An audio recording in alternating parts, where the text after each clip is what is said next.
Let's be honest for a second. When you're deep in the trenches of pregnancy, loss, or the postpartum haze, the last thing you have energy for is endless Googling to find a provider you can actually trust. The Vermont Birth Network changes that for those of us living in the Green Mountain State. It's a dedicated network consisting entirely of local Vermont-based professionals, from midwives and lactation consultants to loss and bereavement support, all across the state. It's scannable, deeply supportive, and focused on elevating the standard of care for Vermont birthing individuals. If you or a perinatal individual in your life needs real local support from providers who are rooted right here in Vermont, skip the overwhelming internet searches, head straight to vermontbirthnetwork.com and build the local team you deserve. Welcome back to Quiet Connection, a podcast dedicated to ending the stigma surrounding perinatal mental health. I'm Chelsea. Today, I'm connecting with Jessica, a mom of 2 teenage boys and the powerhouse behind the Parent Collective. Jessica's path to parenthood wasn't paved with rose-colored glasses. In fact, she admits she went into it a little bit scared thanks to some very real stories from her own mother. But that honesty set her up for a journey of deep mindfulness and communication. Whether you're currently in the trenches of the newborn phase or navigating the grunts of the teenage years, Jessica's perspective on finding your people is exactly what you need to hear today. Here's Jessica. Hello. Today, I'm here with Jessica. Jessica, how are you? I'm great. Thanks for having me. You're great. I love that. I don't often get an I'm great, so that's nice to hear. No, it's good. You get the typical like I'm okay or I'm doing good, but great is The sun is shining. Both kids went to school. They've been sick of that, so I'm gonna take the win. I feel that, and I'm gonna celebrate that win with you. Yeah, both my kids are at school for the first time in a while, so let's hope it stays that way. No phone calls. Oh my God, yeah, please. Please. I know I have my phone right there just in case. And I'm like, please don't ring. Please don't ring. Anyway, I'm really excited to get to connect with you today. And I'm going to ask you what I ask all of my guests. If you could give us sort of an introduction to who you are today and let us know who you were before starting your parenting journey. Okay. Who I am today. I am a mom of 2 teenage boys. I live in Connecticut. I'm a business owner. I run a company called the Parent Collective, which is very focused on helping expectant parents find support to help them through their journey into postpartum. And, I'm in this sort of season of life where I'm starting to grapple with that phase of empty nester, with a kid going off to college in the fall and another one who, mostly grunts in my direction in, in full teen splendor. So, it's sort of a time of reconnection with who I am outside of being a mom, which is an interesting journey. And was it before I was a parent? Well, I was, who was I? Man, that was 17 years ago. It's a long time ago. It's been a while. I was a traveler. I traveled a lot. I lived overseas for almost 15 years and worked in consulting and partnership marketing, which I think has really informed a lot of the ways that I approach the work that I do now. And, I was a foodie. I am a foodie. I still am a foodie, but I had more time to indulge in that interest. And, I think I just have always been really curious, to learn about different cultures and different, I was constantly planning the next trip. So that I think is a bit about me. Yeah. Before ancient history. In the before times. Yeah. Well, a few things. So comforting to know that grunting and angst just doesn't go away. I have a 10-year-old, so we're in the prepubescent stage, and, we're living by that same kind of lifestyle right now, so yay, I've got I've got more to look A lot forward of to. side hugs and sort of Ugh, eye rolls. the That's eye rolls, where the we are. eye rolls. Also, I am totally vibing with the curiosity and the love of learning and love of cultures. If I could travel, I would. I'm so envious that you got that experience to sort of live and travel just at your it sounds like just at your own pleasure. Like, "Okay, I wanna learn about this. I wanna go here. I'm gonna go there." Yeah, it was Yeah. it was it was pretty awesome, and it's really I've tried to instill some of that in our kids, and I mean, my we had both of our boys in England, and so they, had a little bit of exposure to growing up somewhere else, and my son is spending the first semester of his freshman year in Prague, so the fact that Wow. he's open to that kind of an experience feels like a win. I feel Yeah, that's really cool. yeah, That's very yeah. cool. I mean, I could geek out over traveling and culture all day, but we're here to focus on you. So, another question that I ask that feels really mundane, but it tells me a lot, before we dive into your whole journey. Did you always picture yourself as a mom? You know, n no, not really. I No. think my, my mother used to always talk to me about how hard it was raising kids, especially when they were little, and I think she shared lots of stories that were real, I mean, it Yeah. wasn't intended to scare me. It was, this is don't essentially the message was don't do this until you're ready on some level to give up things Mm, because, this is gonna be an all-consuming endeavor, especially with young kids, and so the message, I think, was live your life, before you go there, essentially. yeah. So, I didn't have rose-colored glasses about parenthood. I sort of went into it a little bit scared because I thought it was gonna be hard, and I think that actually set me up for success because I went into it clear-eyed, and I think my husband was the same. I think he grew up in a house where he did a lot of the parenting, he was, and so, he was very ambivalent about it in advance as well, right? He wasn't entirely sure he wanted to have kids, and I think because we both really took the time to make that decision, I think we were in a really good place, once we decided, to go for it. I remember my mom's stories about her labor were Yeah. harrowing, and and and, I think, the way that she described parenting babies was that she liked parenting much more when we were kids, our Yeah. personalities started to she didn't love the baby phase, and I think that sort of seeped it. I was just nervous about, how am I gonna knowing my mom's story, how am I going to, handle this?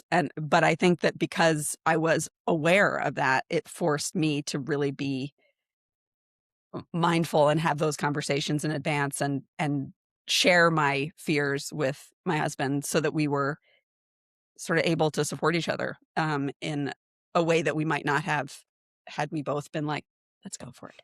Um, Like gung ho so from the that's yeah, start. I mean, once we Yeah. decided to have kids, I was super excited to have kids, but it was a journey to get there. Yeah. But that also is a great example of like communication, right? And how, I mean, your mom did communicate with you. It was an interesting type of communication because it definitely instilled a little bit of fear, but also, like you said, like I like to say, like, be prepared, not scared. So at least you had somewhat of an Mhm. idea of what it could look like. But then also communicating with your partner about, like, yeah, we could, or we couldn't, or we can just wait until we're ready. And I don't Right, think any of us are ever 100% ready, but as ready as you're gonna be. So, right. yeah. So let's talk about that a little more. Well, one of the questions that I had too was, did you have any like younger siblings, younger cousins? Did you have any experience with, because your mom didn't love the baby phase? Did you have any experience with little I have a babies? younger brother. Okay. I have a younger brother, but not like we were 3 years apart, so I didn't, Okay. um, I wasn't, taking care of him in any real way. My husband had, like, siblings when he was, like, 11, 12, 13, so he was a little bit more hands-on, and I think because of that, he knew how hard it was, right? So he was Mhm. also very aware of this is not a rose-colored glasses situation, right? Yeah. This is the trenches, of early parenthood. It's like it's a lot, you know? I mean, it's wonderful and beautiful, but it's earth shaking as well, right? Yeah. So, no, I have a very small family. I have no interaction with babies before I had a kid. I mean, I had no idea how to Okay. hold a baby, how to anything. So, Yeah, I mean that I was just all new. curious. Just total curiosity on my end because and it is interesting. I'm kind of, like, grateful and almost shocked a little bit just because of the generation difference at how honest your mom was about, like, because a lot of time you hear, "Oh, I loved the baby phase," and then once they get a little older, like, it's harder, or, like, "I loved the toddler phase," and I'm like, "It's all phases, you guys, like, Yeah. it all changes." But let's follow the path a little bit. When you guys did decide, Mhm. "Alright, we're gonna go for this," you said you got excited, you were looking forward to it. Sure. What was that journey like? How was your experience of pregnancy and slash the trenches of childbirth? Yeah, I mean, I loved being pregnant, especially my first pregnancy. I think the second pregnancy, by the end, I was over it because it was just chasing after. I had my kids 2 years apart, so I was chasing after a 2-year-old, and as the pregnancy wore on, it became just sort of more exhausting. But my first pregnancy, I'm a little bit type A and a little bit, of a doer, and so I just plowed forward like nothing was happening, Yeah. and I think it was sort of made my husband a little bit nervous on occasion because I would just, I'd be like, the commute. We were living in London at the time, and my commute was, I an hour or whatever, and sometimes I would just decide to walk for Oh, miles, and my my husband was like, you need to you're not who you were 3 months ago, 4 months ago. You need to, like, slow down a little bit." yeah. And I remember one moment, where I was just go, go, go, and I'd walked home and gone to the grocery store, and I had all these bags of groceries, and I tripped and Oh, fell, and this was I was probably 6 months pregnant at this point, and it really that was like I vividly remember it really shook me up. It was like one of those moments where I was like, "Okay, actually, I do need to slow down." Like, yeah. I have to sort of be listening to my body a little bit more and not pushing through, which had always been my way. So, but yeah, my pregnancy was great, and I not to talk about my business, but we had been a part of this program, which my business is kind of inspired by, called the National Childbirth Trust, Mhm. which has been around for over 60 years in the UK. And, they create these cohorts so that you can find your group of local parents that are kind of eh, going through, like you were saying, it's like this series of transitions, these series of seasons. And it makes such a huge impact to have a person who's, in the weeds of diaper blowouts and sleep regressions. You can have, a friend who's been through it years earlier, and they'll be supportive, but they won't viscerally respond in the same way. So having that group of people, through late pregnancy was huge because I was living far away from any kind of family or friends overseas. And so, that became my lifeline. So in terms of my birth, I returning to my mother's, oversharing, I was terrified of labor because of her stories of her birth with me, which I will not share. Okay. They were not great. And so I remember seeing my doctor, and we were talking about vaginal versus a C-section birth. And he said to me, I can give you all the statistics in the world, but what I've learned over the years is that this decision is entirely an emotional one, not a logical one. And I had just in my mind, I was having a C-section. That was just Mm. what was happening. And so my birth was amazing. It was this plan, for a It was type a A planned control-free. C-section? Yeah, it was, zero complaints. It was great. Um, and, then we were just sort of in the awe-filled stage of postpartum bubble. It was amazing. Yeah. Yeah. Yeah. Well, and it's interesting to me too because like you said, like you had your pregnancy and birth experiences in the UK.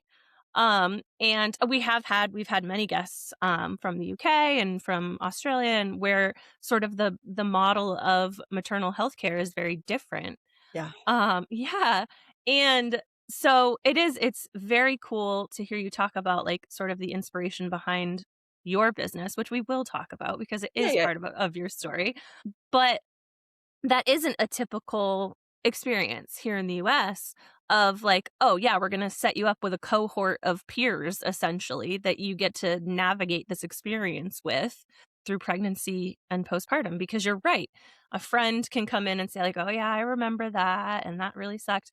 But then you have the person who's doing it at the same time and you can both sort of look at each other and be like, "What are we doing?"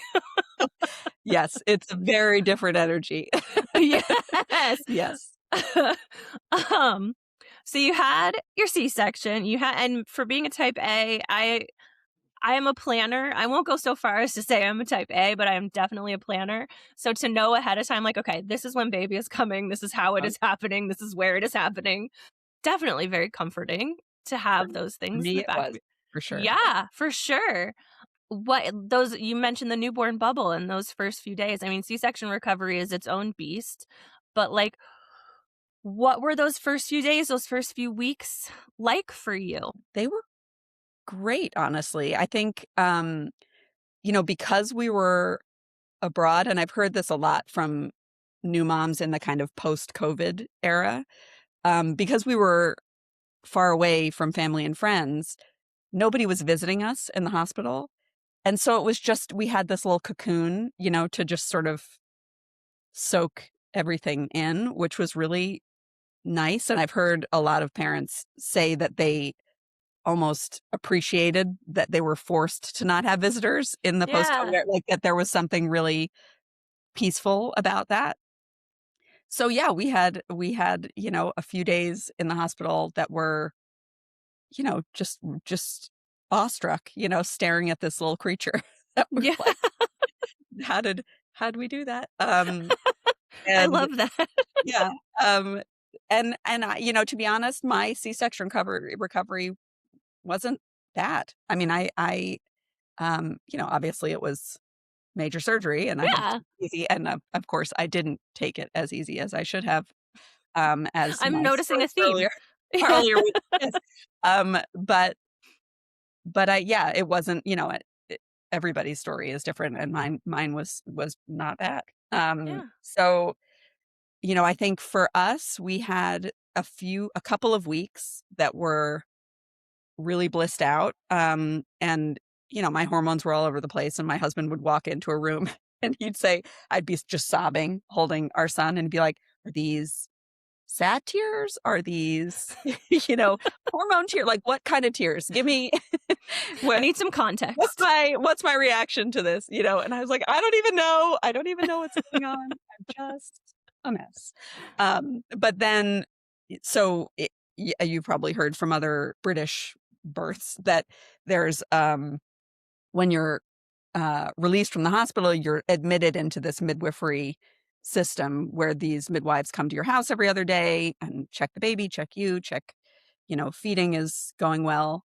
And so, they do all of the tests there, your heel prick tests and all of that, so that you don't have to go to a doctor's office, um, which was amazing. And so for, a couple of weeks, things were going really well. My son ended up having some health issues relating to the heel prick test, Mm.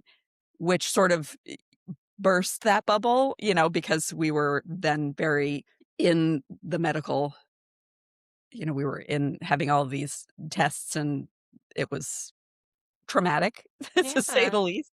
Yeah. So, I think that that sort of sparked a little bit of hypervigilance and some postpartum anxiety for me. Being someone that likes to control things like we were talking about, I think that that felt very out of my control. And, so I just became a little bit more uh, hypervigilant. But thankfully, it all worked out. It's just that I think when something like that happens early on, it sort of highlights the possibility that things can go wrong, right? In a way that you maybe aren't feeling when, you see 10 fingers, 10 toes and you think, "Oh, Yeah. it's perfect." Yeah. Um, so so yeah, that was a tricky transition, especially with hormones and everything as it Yeah. was, and my healing to have to navigate that. So, yeah.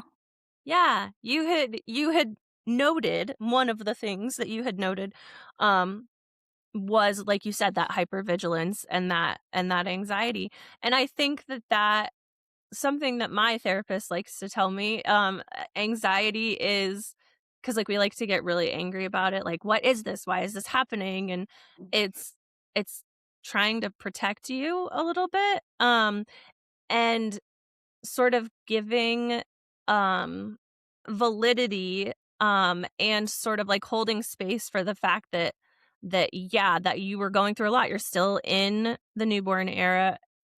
You're still in the newborn phase. This isn't Taylor Swift. You're still like, sorting through big hormone dumps, and now you're dealing with medical things. So that fear and that hypervigilance definitely came from somewhere Sure. and was valid. You were dealing with a lot. Did it ever get to a point where you felt like it had more control over you than you had over it? I don't think so. I think that how it translated, was in I think that the way that it showed up most was in my relationship and my, Mm. trying to control everything relating to our son. And, I remember having, uh, these, one of the themes that comes up a lot with new moms, right, is a frustration that there's an imbalance in who's doing what, right? Mhm. That's a near universal, conversation that comes up.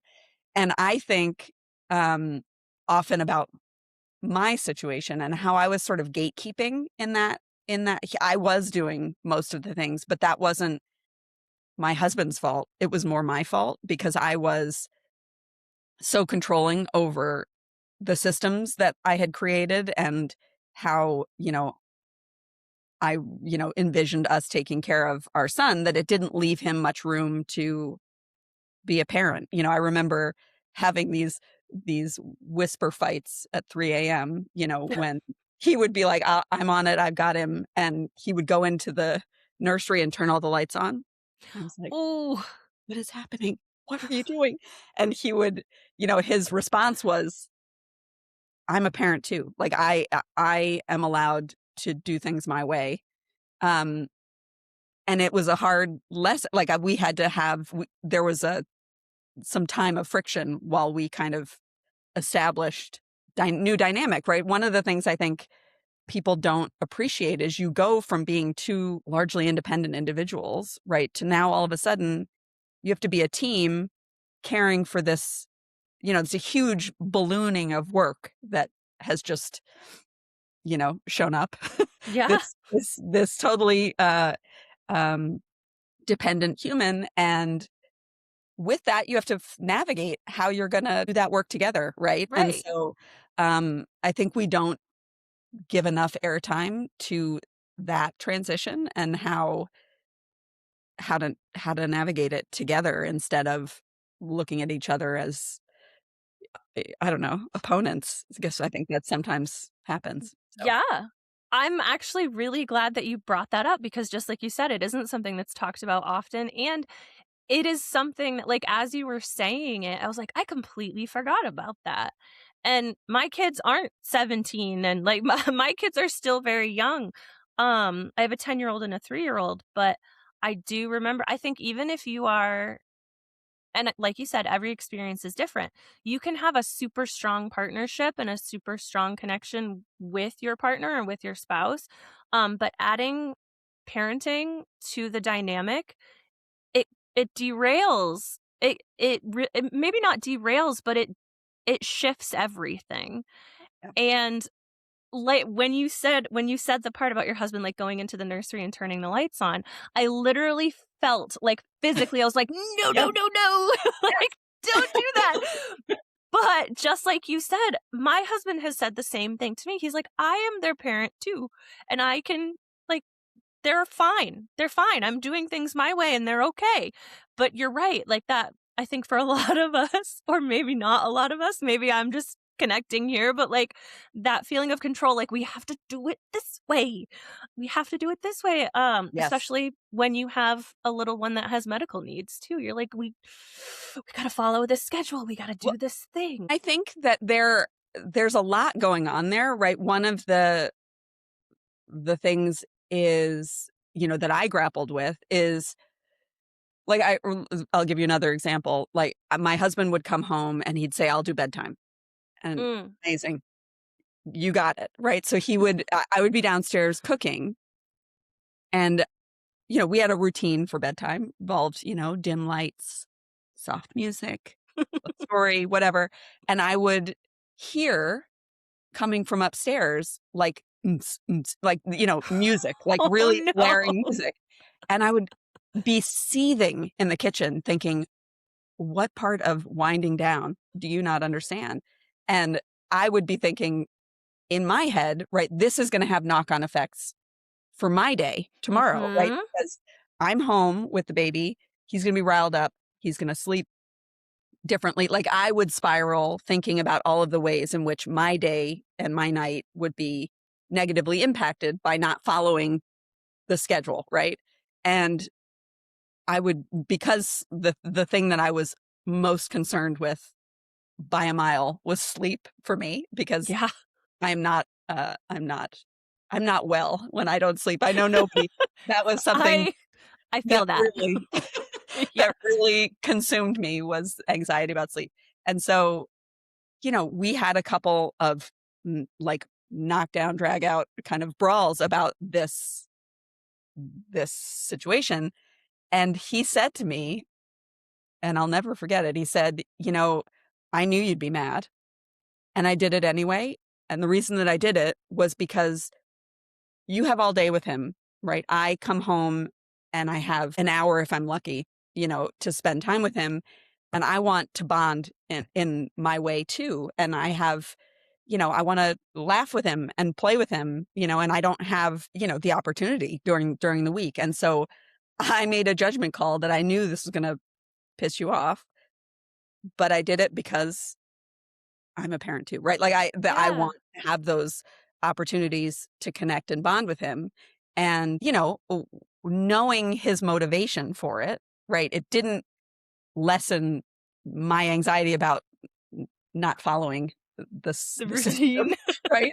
But Yeah. it gave me a window into understanding where he was coming from. And I think that when you're in that survival mode of kind of, you know, just trying to make it through the next sleep regression or the teething or the whatever, you forget to have those conversations with your partner, right? To understand where they're coming from or what they need, and um, so I think it forced me to loosen my grip a little bit, is I guess what I'm saying, because I was overly controlling about there was a right way and a wrong way. The right way was my way, Yeah.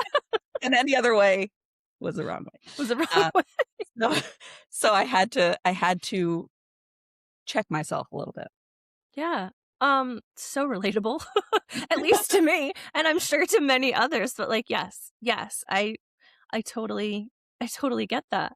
Um, kind of like fast forwarding a little bit, um, when you did decide to have your second son, your second child, I mean, you didn't decide to have a second son. Um, did you notice any sort of differences in your frame of mind going into the experience this time? Oh, interesting. Um, you know, I yes, I was, and I this is gonna be incredible. I know this is gonna be relatable for a lot of parents listening. I was, through most of my pregnancy, I think, really struggling with grief around losing the bond that I had with my first. I mean, just every time I thought about it, just, we had such a special connection and it was just us most of the time. And I could not wrap my head around loving somebody as much as I loved him.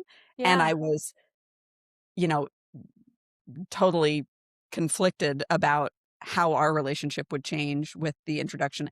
And I mean, it took me most of my pregnant. I mean, I was excited. Don't get me wrong. I was excited about, this baby and all of it, but I really struggled with that, to the point that my water broke in the middle of the night when I was going into labor. Had a C-section also with that baby, but I went to they wanted me to go to the hospital for monitoring. It was the middle of the night, um, and I just laid in that hospital bed sobbing because I hadn't gotten a chance to say goodbye to, like, I was thinking, this is my last moment with it just being the two of us. And I was still, and then the second this baby was born, it was like, ugh, like, but it was a real journey, that that piece of it during my yeah. second pregnancy. I'm glad that you brought that up. That is something that I think we kind of touch on as parents, especially, like, the more kids you have, and that loss of it's not only a loss of, or grieving the connection that you have with your first child, but it's grieving a version of yourself that isn't gonna Yeah. exist anymore, right? That there's a version of you that existed before you had any children. There's a version of you that existed when you had one child, and now there's a whole new version of you to Right. Well, and accommodate. even through the process, sorry. No, it's okay, go ahead. I was just gonna say, even through the process of being pregnant and feeling like I wasn't as able to be present, right? Like I was nauseous or I was exhausted or I wasn't able to kind of chase him around the playground in the way that I had. There are just these moments where you're struck by, oh, right, this is happening. This is you know? happening, and it's So I think, different. yeah, it's a real adjustment. And I Yeah, struggled with it. and then baby came, because they do, that's what they do. And yeah. They do show up. What, what what was that dynamic shift? I mean, were you able to enjoy a newborn bubble again, or were you kind of thrust back into, "Okay, this is what we're doing now"? So he was a much fussier baby. Um, and so I called him my little koala because he just sat on my shoulder, and that was like the only time that he wouldn't cry. If I put him down, he would be fussy. So it was a little bit more stressful in those early months just because he was, it was I remember my husband, I had been adamant about not buying baby gear that felt superfluous and like not, not something that we needed. And one day he just walked into the house with a swing and he was like, "We we need something." I was like, "We can only use that for 2 more months." He's like, "Well, it's worth it if for those 2 months you can put this kid down and he's not crying." So we and it actually was the best thing. We just because it did buy me, time. But then, it's just a joy to see how they grow together, right? How they interact with each other, to see his brother be, you know, interested and, loving and, just that brother dynamic. You would never know it now if you saw them today, but No. they were very cute together. Yeah, I'm often told by more seasoned parents, remind them when they're older, and I'm like, "No, my 10-year-old begged and begged us for a little sibling, and no, she's just never really." I mean, they love each other, obviously, but they fight like like nothing else. Well, Like, you nothing gets one of them riled up like the other. It's like they are exactly. perfect little angels when they're in by themselves, and they become puppies when they're together. I mean, you can I my children are 15 and 17. Yeah. If I take them to the grocery store, I mean, you would think I was there with a 1 and 3-year-old. Like, "Are you rolling around on the floor in the grocery store? Like, what are you doing?" They just can't help themselves when they're near each other. It's really something. Oh Yeah. my god. Oh, the image. The image Oh. is just amazing. Can't wait. Can't wait. Um, so I'm curious about a few things. Did you still follow the same model of kind of aftercare of having the midwives visit and being in sort of a mom group with similar. So, I didn't do the mom group with my second son because my first one was already in a nursery, and so I had connections with other parents, and we had such a schedule to kind of keep, um, that was I with subsequent kids, they're along for the ride of their Yeah. older siblings. Yeah, right? They just are like, "Okay, I guess we're going to preschool now. I guess Yep. we're going to."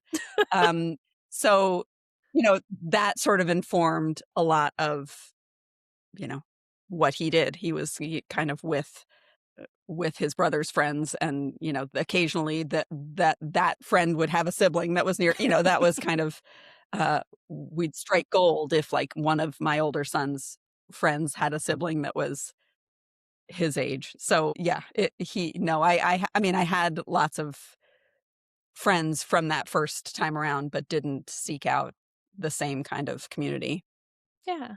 And that second time makes around. sense. That makes sense because you had an Yeah. established village, you had an established community, like you said, from your first son.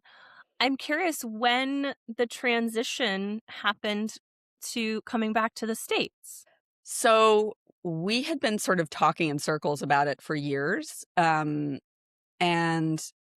we kind of hit the inflection point when our oldest son would be starting school, like school, which is at 4 in the UK. Mm. And it became increasingly evident that we were either going to be moving to the suburbs of London, uh, or moving back to the States. And I said, you know, to my husband, I didn't move to London to live in Surrey. Yeah. If I'm gonna be in the suburbs here, I'd rather be in the suburbs and be close to my parents. So um, we maneuvered a transfer for my husband's job, and ended up, moving when the boys were 2 and 4 so that our eldest could kind of slot into kindergarten, which, was a great it was a great time to move because then our younger one was just starting preschool, and so we sort of got a community through that, and it was just this natural kind of transition point over here, so Yeah, it worked. that, like, flawlessly answered my next question Oh, too. Yeah, like, because you had such an established yeah. community, like you said, you were away from family, you're in the UK, obviously, unless you had family there, but you didn't, you had family back here. But it sounds like when you came back, you did, you had your family nearby, both boys were gonna be in some sort of school, so you were forming connections, and again, you had community. When did is this when the idea behind the parent collective started, or did that come later? It came later. I think it came from just, I was I had no intention of starting a business. That was not even As so remotely in my many of mind. us do But I not. but I am, I am a doer, and I like, I was home, I wasn't working, um, and I'm not somebody that can. I needed to kind of throw myself creatively into something, and I had countless conversations on the preschool playground with kids, with parents about their experience having a baby here in the U.S. Just because I was curious about the differences, because I'm a doctor's daughter, and I was really a little bit nervous about the NHS and, socialized medicine and all of that, and became such an evangelist about it. It Yeah. was so amazing. In you know, s there are a lot of ways in which it's, you know, problematic. I'm not suggesting that it's, some utopia, but when it comes to pregnancy and new mothers and babies, it it's amazing. And I just felt so cared for in the system, and just with all of the other, like we were talking about, the midwives, and there's this other program called Health Visitor Program. Um, I just felt so sort of lifted up by the system. And so I was asking people what it was like to have a baby here, just out of curiosity, and just kept being regaled with story after story about how lonely and isolating it was, and how they were secretly excited to go back to work because they felt lost at home, and then they felt massive amounts of guilt about that, um and that almost all of them didn't find their people until their kids went to preschool. Mhm. And I think, that's such a massive, I mean, it is the biggest transition of your life, right? Having a baby, and to not have people sort of along for the ride with you, I just think is such a missed opportunity. I think, like we were saying, it's such a unique kind of, like, time warp that you find yourself in, where all of a sudden you can't, your best friend from high school sort of takes a back seat to the stranger at the park who can relate to the, the nipple on your bottle and what the flow is, right? Like, there's just Yeah. your your world just, 180s. And so that was, it was a few years after we moved back that I was just sort of noodling on this idea of, I experienced this better way. And so how can I help Yeah. bring it here? Yeah, which is amazing. And like you said, I mean, you even said it, you said it in the little questionnaire that everyone has to fill out. When you said you're a doer, that was one of your top, like, one of your top things. I'm a doer. And you saw, and now I'm thinking, because I have a Disney brain, I'm a Disney brain, and you said, see a need, fill a need. And so that was from, I don't even remember what that one's from, but anyway, you saw a need and you saw a I wouldn't know. deficit. Yeah, I mean, I should know. I'm a little disappointed in myself right now. But anyway, you saw a need and you saw a different way because you experienced a different way. Talk to me a little bit about the evolution, how it started and where it is today. What you guys are doing today. So how it started, I mean, it was definitely a labor of love. I mean, it took years and years for anybody to take us seriously. um, but it was sort of years of background, kind of just interviewing people, trying to learn the landscape, working with, OBs and midwives and nurses to build a curriculum, because obviously this is my background. My background Mhm. is partnership marketing. And Which is helpful. yeah, I mean, it was great, and it sort of informed how I, built a community around the Parent Collective. But um, I wanted to work with doctors and nurses, and really understand the reality of that landscape, that, of pregnancy here in the US. Obviously, I hadn't experienced it. So, for years, it was just a class here in Connecticut where I live, taught by certified nurse midwives or labor and delivery nurses. Um, and slowly started gaining traction with the OBGYNs in the area as they started hearing, because we were totally unvetted. There was no reason for them to take us seriously in the beginning. Um, and so as they started hearing positive feedback from patients and learning more about us, we slowly built that traction here. Um, and then COVID hit. And so that sort of derailed things for a while. But post COVID began exploring national expansion, looking to um, essentially local champions that could bring this to their community. And that's been going on for a couple of years. And most recently, we've started exploring licensing of the program to bring it to health systems and larger OB practices, so that they can support their patients in a meaningful way. I think there is this sort of feeling among a lot of pregnant patients, right, that they really are clinical. You're just sort of a number, Yes. right? It doesn't Yes. feel like your practice cares about your success in the transition to parenthood. It's healthy mom, healthy baby, check, right? And Yep. I don't think that that's what the doctors feel. I think that that's just the perception because the realities of our health system are such that there are quotas and there are just these realities that don't let doctors spend the time that they want to with their patients. And so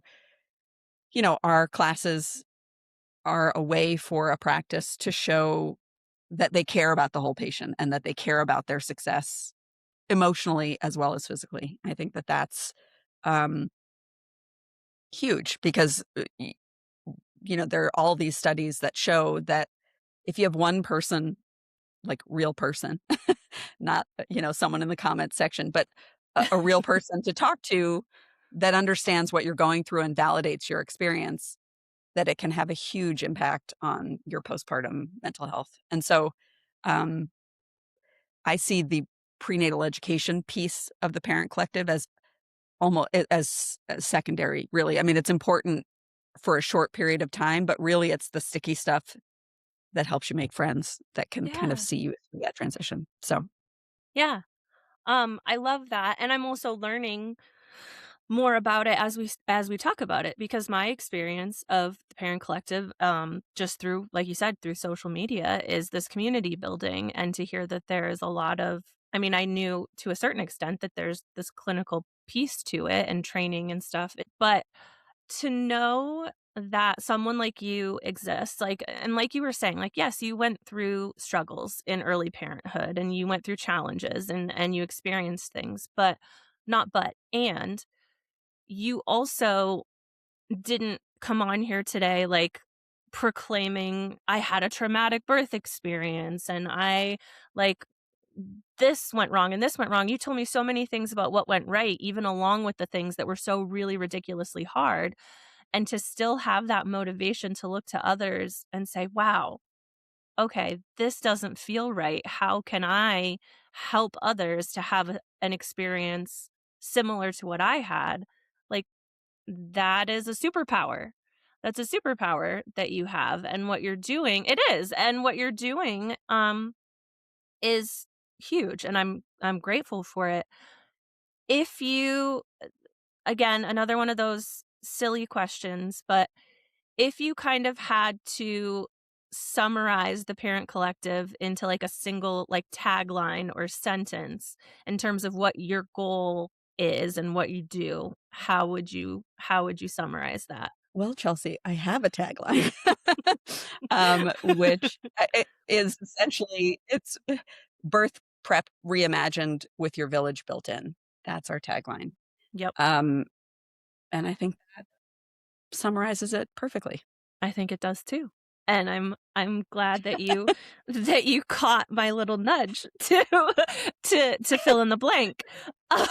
Um, so, I mean, as we wind this around, again, just what I really love about being able to get to know you more today and know more about your story is, and this is the thing that I think a lot of people don't understand, is like I get a sheet of paper where everything's digital. I get a little set of questions that I have my guests answer, and I learn as little about you as I can so that I can get to know you authentically. And the story that you told today is a very different and very validating story than the one that I thought I was going to get. And those are always my favorite connections because, like you said, you can put all these things down on paper, but when you meet the person and you make the connection, like, it's a completely different experience. So much of what you said is relatable. It's relatable to me. It's going to be relatable to so many people, but I love it when I'm caught off guard. I love it when I try not to go in with a set idea of what I think I'm going to learn about a person, but when it goes like so far off the path and it just is this, I don't know, I just think it's beautiful and organic and I love it.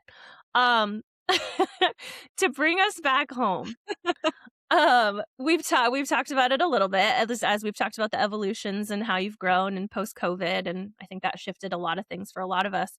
For listeners who want to learn more about you, about the Parent Collective, and these will all be listed in the show notes, but where would you say is the best place for them to look? I think, our website is where our story and our schedule and all of those, where people can engage with the classes is. But I think probably Instagram is where you get a sense of who we are and what our motivations are. So, our website is just theparentcollective.com and our Instagram is the Parent Collective TPC, which are the initials Yep. of the Parent Collective. But I think that that's where people will get a sense of what we're trying to build. Yeah. Um, in a That's where I found you, and that's in where Yeah. I mean, it's where I've learned the most about you guys, and I've loved that I've been able to learn more about you and about your experience and about just the evolution of the Parent Collective, so I'm very grateful. Um, I'm gonna bring us home for real this time, and we're, um we're playing a little game, with these seasons, the end of season 6, the beginning of season 7, as we wind in. I'm ending my episodes a little differently. I'm asking us elder millennials to and above to think back to the days before cell Right. phones and back before the days when you had to call someone and if they weren't there you had to hope that the answering machine picked up before their parents did because dear lord you don't want to talk to their parents, so put yourself in that mind frame. Remember those days. um so you don't know who my next guest is going to be. You don't know anything about them. You don't know if it's a mom or a dad or a caretaker or a provider or an advocate. Don't know what their story is going to be, but you called into Quiet Connection today. They weren't here to answer. Mhm. So you're going to leave them a message. And you can literally interpret that in whatever way you would like. Some people interpret that as like leaving an affirmation. Some people literally are just like, hey, what's up? I'm so and so. So glad you're here. Like you can interpret it however you want to. Um, but what's fun Well, for me, and I'm going to be checking back in, is that to get your message when your episode comes out, like next season, you're going to have to yep. listen to the episode before yours and see if the message resonated. That's my woo-woo side that I'm like injecting into the podcast. Like, so your message will come in the episode before yours, and you'll have to be like, that hit home, or like, that was so off the mark. But what would your message be for the next Oh, guest? wow. I think my message would be I think I'm gonna draw on I was on a call yesterday, and I think, my message would be that just to give a reminder to whoever your guest is to, be kind to themselves and give themselves grace. I think whatever phase of parenthood or advocacy, especially in advocacy right now, which is, a daunting, daunting space, Yeah. um, that we need to check in with ourselves and make sure that we don't lose ourselves in whatever season we're in. So it would just be a reminder to, um, take care of themselves before they take care of everybody else. Yeah. That would be my message. I love it. I love it so much. And yeah, we'll see. We're gonna have to see. This is me like trying to infuse a little. I say it's a fun little game. Some of my guests are like, "Oh God, I have to what?" And I'm like, just trust the process, man. Like, but Just go with it. Just go with it. just go with it. Whatever comes to mind. But yeah, thank you for indulging me, and I'm just so grateful. I'm so grateful that we connected. I'm so grateful that I was able to learn more about you, your story, and the Parent Collective, and grateful for what you're doing. So thank you for spending some time with me this morning. Thanks for having me. This was fun. I am so grateful to Jessica for her candor today. There is such power in acknowledging that while we love our children, the transition and the loss of our former selves is a heavy lift that we shouldn't have to do alone. If you want to find your village or learn more about the work that Jessica is doing to change the landscape of prenatal education, you can find her at theparentcollective.com or follow their journey on Instagram at theparentcollectivetpc. Be sure you're following Quiet Connection Podcast on social media as well, so you can stay up to date on resources, new episodes, and so much more. If you'd like to share your story on the podcast or through a written feature, check out our website, quietconnectionpodcast.com, or send me an email at chelsea@quietconnectionpodcast.com. Join us next time when another story is told and you realize you are not alone. I see you.